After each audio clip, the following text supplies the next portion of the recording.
Lucas 16, do verso 19 até o 31. Eis o que diz a palavra de Deus.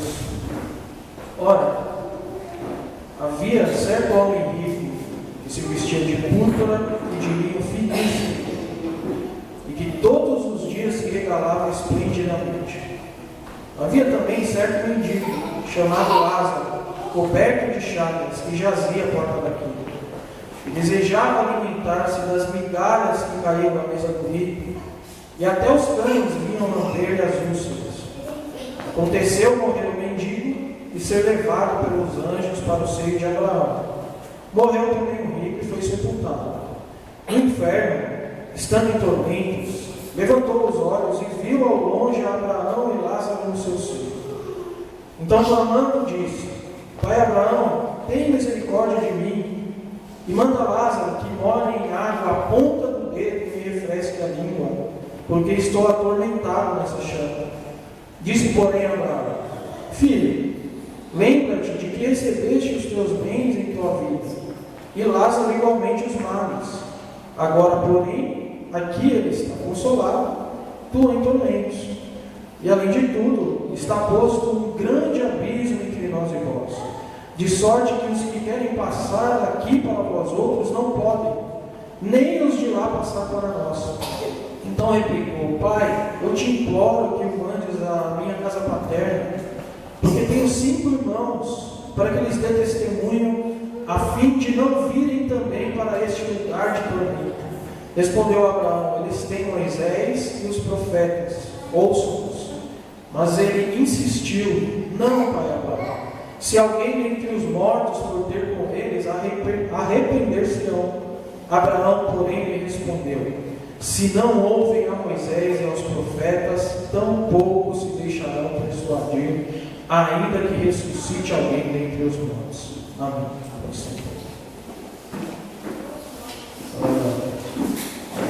Eu fiz a minha introdução hoje escrita, então eu vou introduzir o texto lendo essa introdução e peço que os irmãos prestem bastante atenção para que Deus fale conosco nessa noite.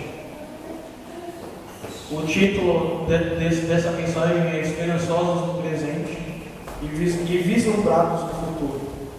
Bom, ao longo da caminhada de peregrinos neste mundo, os seres humanos, desde quando conscientes da sua existência, procuram respostas às perguntas mais variadas para compreender o propósito da sua existência e entender o contexto em que vivem.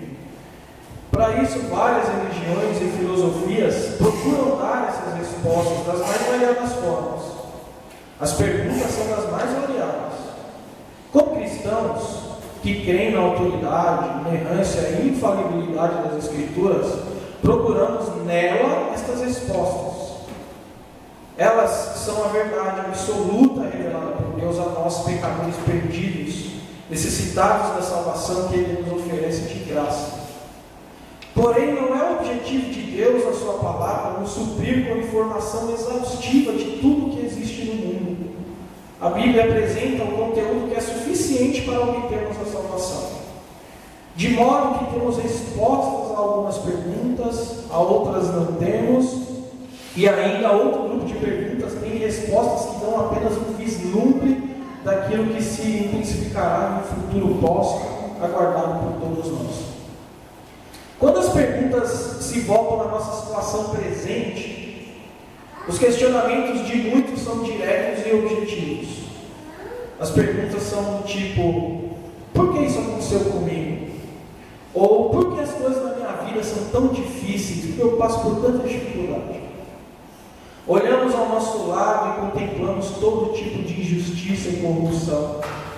Um exemplo atual disso é ver a população do país sofrendo na área hospitalar, e aqui abro um parênteses, porque algumas semanas atrás precisei levar o Christian, hoje a gente estava conversando isso de manhã, no hospital público, e não tinha médico simplesmente.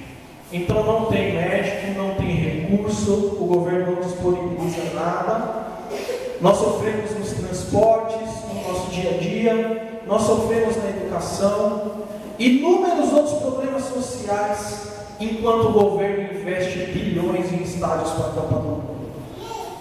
Outro caso é ver a desigualdade social crescente e a má distribuição de renda, onde nós brasileiros, 198 milhões de pessoas, vivemos à custa de um salário mínimo vergonhoso, sendo sufocados por impostos, inflação, custo alto em tudo que nós pagamos, enquanto somente a folha de pagamento do Congresso Nacional em 2013 somou o valor de 9 bilhões de reais.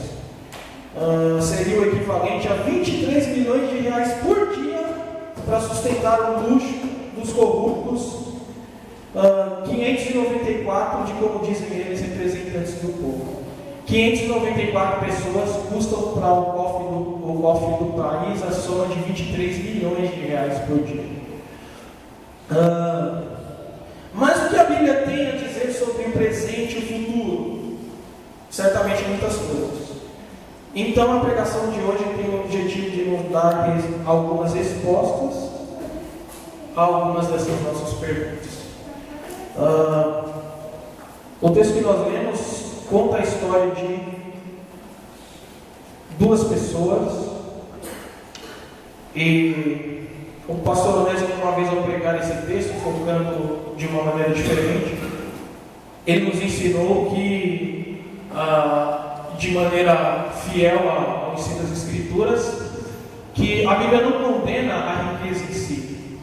Ser rico não é um problema, não é um pecado, mas o que é condenado pela Bíblia é o amor ao dinheiro, que leva as pessoas a serem egoístas, a não serem generosas.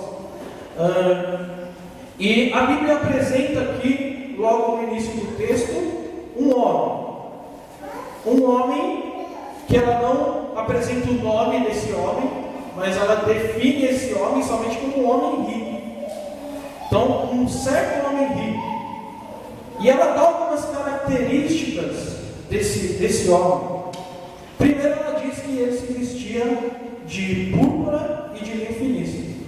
E no mundo antigo, as pessoas que se vestiam de púrpura era uma tinta que pintava as roupas, que eles usavam tanto roupas exteriores como roupas exteriores. Usavam uma capa interna e uma roupa exterior.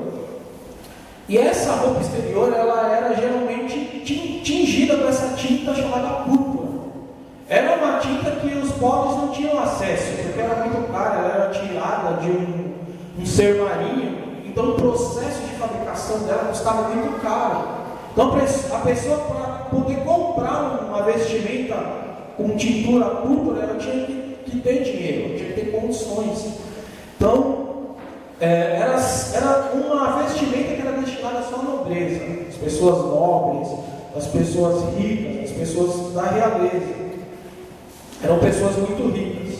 O linho fino também, que constituía a parte interior da roupa, no antigo, ele era um dos tecidos mais caros da época, desse mundo antigo. Ele era um tecido feito de uma fibra, de uma planta chamada linho. Então eles pegavam lá e o tecelão costurava até. Ela tinha uma característica interessante, que ela era muito branca, então ela resplandecia muitas vezes. Então era algo luxuoso, algo suntuoso, algo que o cidadão normal, o cidadão comum não poderia comprar, ter acesso a isso. Especificamente o linho fino era usado pela nobreza, reis e sacerdotes. E quando pessoas usavam linho fino com propósitos comuns, era sinal de luxo e riqueza. Então o versículo está dizendo que esse homem rico, ele se vestia de púrpura e de linho fino, e que todos os dias ele se regalava esplendidamente.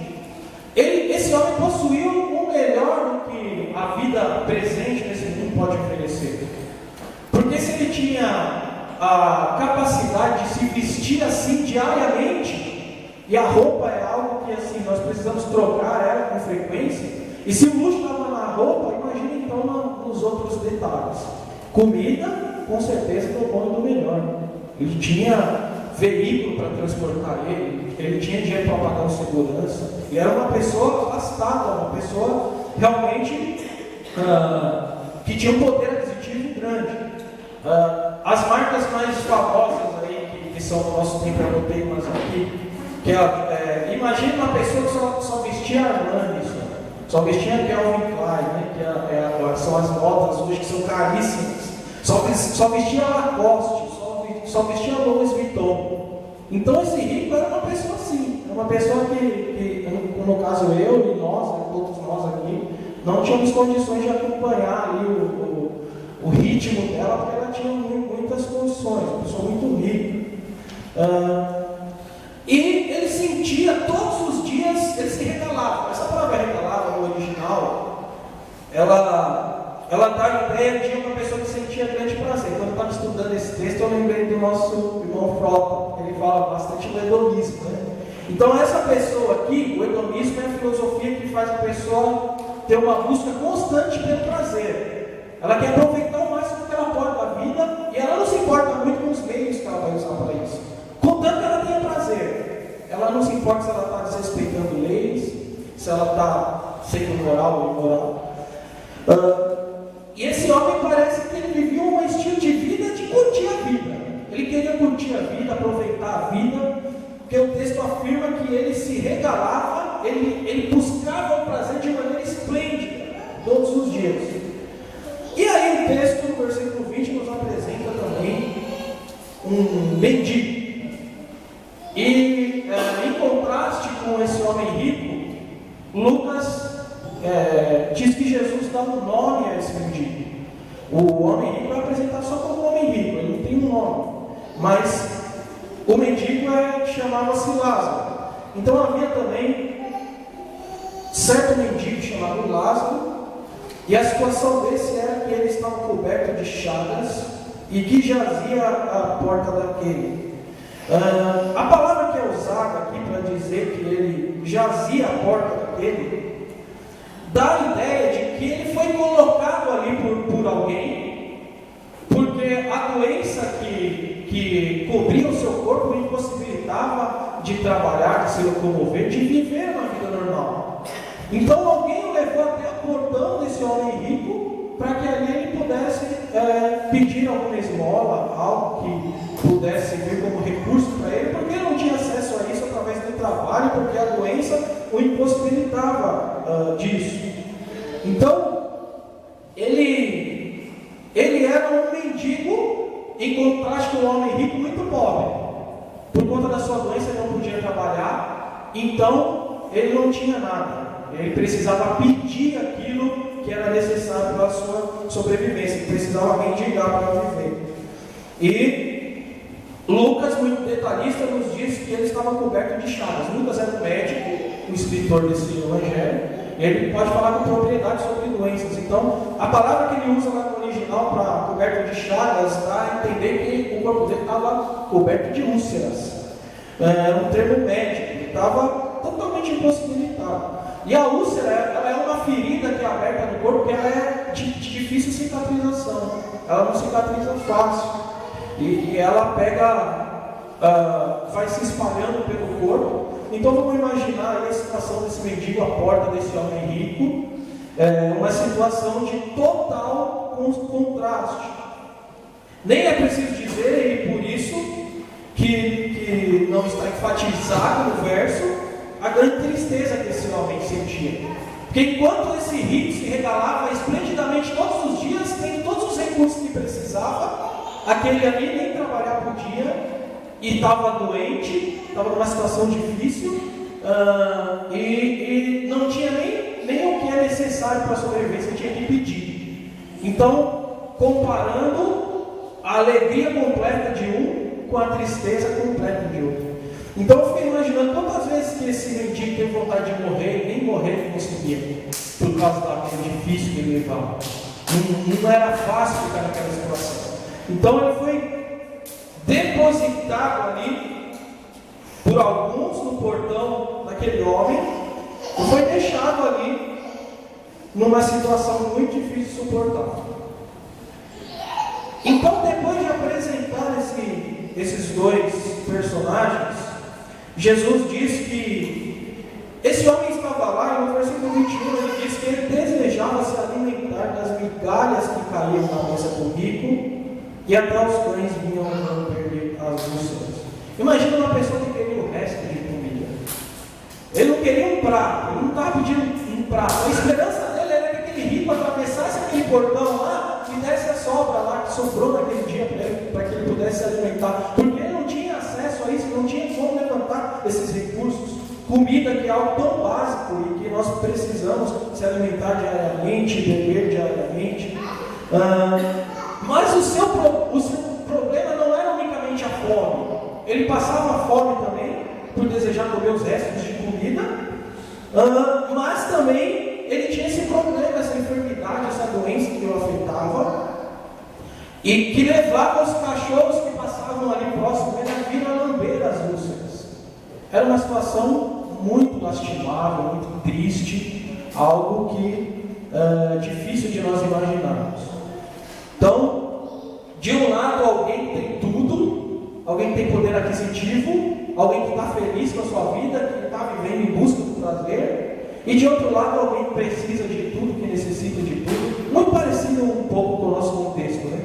Como eu disse na introdução, pessoas nadando em rios de dinheiro sendo gastos em construção de estádios, e nós sendo sufocados na inflação, pagando custos enormes, pagando impostos, o nosso dinheiro que recebemos dá para o suficiente, e a mensagem vai seguir nessa tônica. Essa era a situação presente dessas duas pessoas. Então o que restava, mesmo com toda a dificuldade para esse homem chamado Lázaro, para esse mendigo que estava passando essa dificuldade, era uma esperança. Era uma esperança de que aquela situação de alguma maneira mudasse. O rico, ele poderia ter sido generoso, já que ele possuía e tinha de sobra, porque todas as vezes ele passava pelo portão da casa dele e via Lázaro lá estendido, Lázaro jogado. Ele poderia ter oferecido ajuda, não dado só um prato de comida, mas ajudado de uma forma mais especial, de maneira que aquilo não iria faltar para ele, porque diariamente ele vivia suprido de muito, ele esbanjava, ele tinha fartura, mas ele era uma pessoa egoísta, uma pessoa que amava o dinheiro, que amava o status, que amava a fama e que estava consumida por isso. Então Lucas 16,15 é o retrato dele. Voltando alguns versículos atrás, Jesus disse para os fariseus que na maioria deles eram ricos e eram dominados pelo amor ao dinheiro e eram egoístas, e Jesus diz para eles: vós sois os que vos justificais a vós mesmos diante dos homens, mas Deus conhece o vosso coração, pois aquilo que é elevado entre os homens é abominação diante de Deus. Então aquele homem tinha um status na sociedade, tinha um status, tinha uma presença, alguém o elogiava, ele era bajulado por alguém, mas diante de Deus aquilo não tinha serventia alguma, porque aquilo que era elevado entre os homens e que é elevado entre os homens é abominação diante de Deus. Mas a Bíblia ela nos diz que a nossa vida aqui é uma vida passageira. Ela é uma vida sofrida, é uma vida cheia de dificuldades, cheia de desafios diários, intensos, mas ela passa. E o presente do rico e o tempo presente do rico e o tempo presente do mendigo lá passou, porque chegou a morte para eles. E o versículo 22 diz que aconteceu morrer o mendigo e ser levado pelos anjos para o seio de Abraão. Morreu também o rico e foi sepultado. E aí nós, através disso, nós já começamos a vislumbrar o futuro. O que significa a palavra vislumbrar? Vislumbrar, eu anotei aqui, significa algo que começa a aparecer.